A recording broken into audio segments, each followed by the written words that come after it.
छत्रपती शिवाजी महाराजांच्या जयंतीनिमित्त राज्यातील प्रत्येक जिल्ह्यामध्ये युवकांची पदयात्रा काढण्यात येत आहे।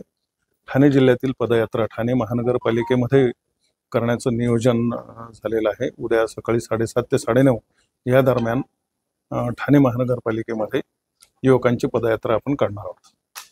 रंगायतांच्या समोर शिवसमर्थ शाळा आहे, या ठिकाणी यात्रेची सुरुवात होईल आणि त्याच ठिकाणी आपण समारोप करणार आहोत। मध्ये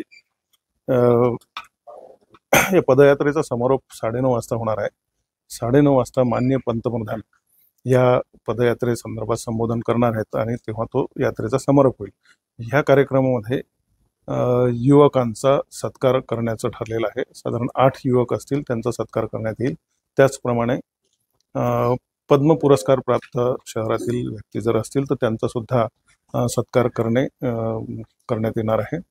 त्याचप्रमाणे जिल्ह्याचे आदरणीय पालकमंत्री महोदय, सर्व सन्माननीय आमदार खासदार हे सुद्धा या कार्यक्रमाला उपस्थित राहणार आहेत। या कार्यक्रमामध्ये काही चौकांमध्ये म्हणजे पदयात्रेचा जो रूट ठरलेला आहे त्यामध्ये आपण काही ठिकाणी पथनाट्य वगैरे ठेवणार आहोत।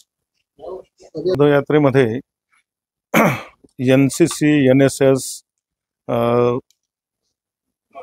आणि इतर काही संस्थांचे, शैक्षणिक संस्थांचे विद्यार्थी, कर्मचारी, आमचे कर्मचारी आणि नागरिक सहभागी होणार आहेत। शिवाजी महाराज हे आपल्या महाराष्ट्राचे, देशाचं दैवत आहेत। यांच्या जयंतीनिमित्त आपण ही पदयात्रेचं आयोजन केलेलं आहे शासनाच्या मार्फत। शिवाजी महाराजांचा इतिहास या निमित्ताने युवकांच्या समोर यावा आणि युवकांना त्यांच्या इतिहासामधून प्रेरणा मिळावी, हा उद्देश आहे। मी ठाणे शहरातील सर्व नागरिकांना या निमित्ताने शुभेच्छा देऊ इच्छितो आणि शिवाजी महाराजांचा इतिहासाचा सगळ्यांनीच त्याचं अनुपालन करावं, त्यातल्या काही चांगल्या गोष्टी आपण अनुसराव्यात असं आवाहन करतो। धन्यवाद।